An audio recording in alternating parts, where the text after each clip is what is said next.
And there goes the alarm, ringing in my head. Like somebody said, don't you trust him, no. Texting from his ex, what did you expect? Now you're lying here, knowing where he... Di suatu desa terpencil ada sebuah puskesmas yang baru dibangun. Bidan Nurniah, Dr. Trisnawati, dan satu petugas lab yaitu Ibu Indah. Petugas kesehatan itu dengan senang hati ditempatkan di puskesmas tersebut. Setelah apel pagi, di halaman puskesmas mereka pun berbincang-bincang sambil berjalan masuk ke ruangan masing-masing. Alhamdulillah, pagi ini kita sudah mulai bertugas ya. Iya dok, saya deg-degan. Sama, seperti apa ya pasien di desa ini? Semoga tidak ada yang bawel-bawel. Iya, semoga aja. Tapi emang harus sabar ya kalau jadi petugas kesehatan. Dan mereka pun memasuki ruangan masing-masing. Setengah jam kemudian datanglah seorang ibu hamil dalam keadaan lemah dan lesu. Assalamualaikum. Waalaikumsalam. Silahkan masuk dan duduk dulu ya Bu. Iya Bu, terima kasih. Beberapa minggu ini saya mudah merasa lelah Bu Bidan, mudah merasa haus dan lapar, dan gatal pada beberapa bagian tubuh. Mari saya periksa dulu tanda-tanda vitalnya. Tanda-tanda vital Ibu dalam batas normal. Tekanan darah 120/90, nadinya 78 kali per menit, suhu badan 36,7 derajat Celcius, pernapasannya 24 kali per menit. Alhamdulillah Bu Bidan. Ibu Arni, silahkan naik di atas berangkar ya, biar saya periksa keadaan janinnya sekaligus melihat bagian tubuh ibu mana saja yang gatal. Ibu Arni pun naik ke atas berangkar. Sembari melakukan pemeriksaan head to toe, Ibu Nurniah pun bertanya santai kepada Ibu Arni. Berapa bulan usia kehamilan ibu? Kurang lebih 8 bulan Bu. Pergerakan janinnya aktif banget Bu Bidan di sebelah kanan. Apa ibu pernah merasakan nyeri perut hebat selama kehamilan? Alhamdulillah nggak pernah Bu Bidan. Ibu, yang bunyi tuk tuk tuk tuk itu jantung janin ibu. Alhamdulillah, terdengar kuat dan teratur. Alhamdulillah ya Bu Bidan. Pemeriksaannya sudah selesai ya Bu. Silahkan miring ke kiri untuk bangun secara pelan-pelan. Setelah melakukan pemeriksaan head to toe, Bidan Nurniah menjelaskan hasil pemeriksaannya kepada Ibu Arni. Bu, alhamdulillah setelah melakukan pemeriksaan head to toe, semua hasilnya normal. Di wajah tidak ada udem atau penggembengkakan ataupun nyeri tekan. Tinggi fundus ibu pertengahan pusat PX 28 cm. Teraba punggung janin ibu sebelah kanan perut ibu.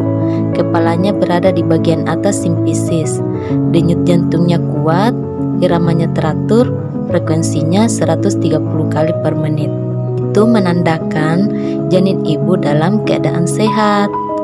Namun, terdapat Luka bekas garutan yang di lengan ibu. Jadi sekarang ibu harus ke lab ya untuk mengecek kadar glukosa darah ibu. Ini Bu ya, surat pengantar untuk pemeriksaan ke lab. Iya Bu Bidan. Ibu Arni pun langsung bergegas ke ruang lab sambil menyodorkan kertas yang telah diberikan oleh Bidan Nurniah. Maaf Ibu, saya harus memeriksakan kadar gula darah Ibu. Apakah Ibu bersedia? Iya Bu, silahkan. Maaf ya Bu, saya tusuk ya. Sudah selesai ya Bu, tunggu sebentar ya. Apakah sebelum kesini Ibu sudah makan? Iya, sudah Bu Bidan, tapi sudah 2 jam yang lalu. Ya, gula darah sewaktu Ibu lumayan agak tinggi, 320 mg per desiliter. Normal gula darah sewaktu itu berkisar 120 sampai 200 mg per desiliter. Astagfirullah.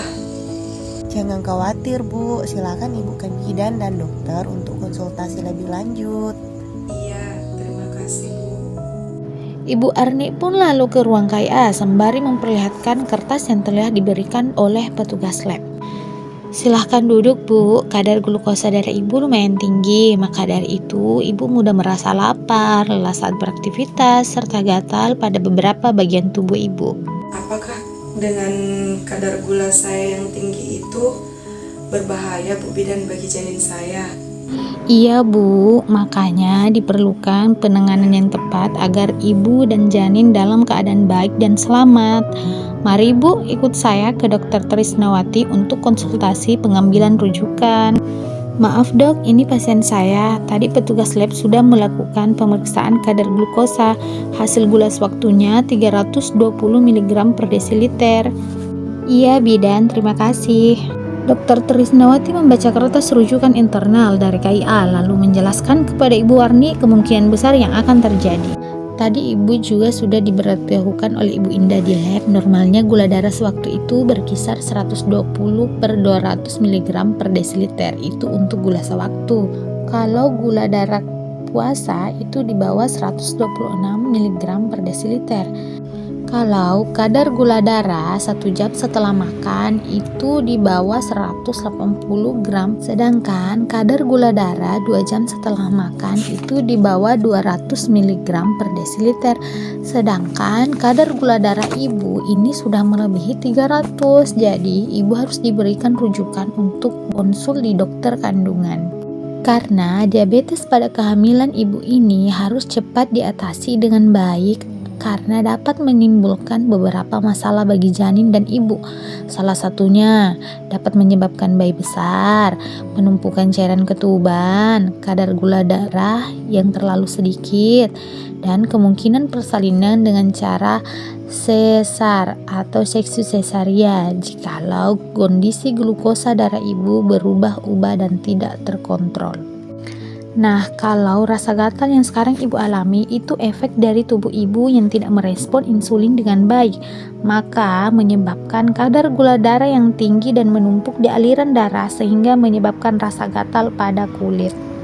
Berhubung di puskesmas ini tidak ada dokter kandungan, alat di puskesmas juga masih kurang, maka ibu harus dirujuk ke rumah sakit karena diperlukan kolaborasi dengan dokter kandungan untuk memberikan insulin bagi ibu hamil dengan kadar glukosa darah yang tidak terkontrol, dan kolaborasi dengan ahli gizi dalam pemberian terapi nutrisi atau diet. Insulin itu apa dok? Insulin adalah hormon yang berfungsi membantu penyerapan glukosa ke dalam sel-sel darah untuk mengendalikan gula darah. Nah, apakah ibu bersedia untuk dirujuk? Tapi kalau ibu menolak, silahkan tanda tangan di kertas penolakan ini ya Bu. Tapi saya takut dok. Maaf Bu, tujuan kami memberikan rujukan untuk ke dokter kandungan itu agar kehamilan ibu dapat berlangsung normal, keadaan ibu dan janinnya baik, dan diabetes mellitus pada ibu dapat terkontrol dan ditangani juga dengan baik. Iya, saya setuju dok untuk diberikan rujukan dan terima kasih atas bantuan dan penjelasannya. Dokter Trisnawati pun memberikan rujukan untuk ke rumah sakit, dan dengan senang hati Bu Arni mengambilnya lalu berjalan keluar dari puskesmas dan mereka pun berlalu. Stop diabetes gestasional, hidup manis tanpa gula. Wassalamualaikum warahmatullahi wabarakatuh.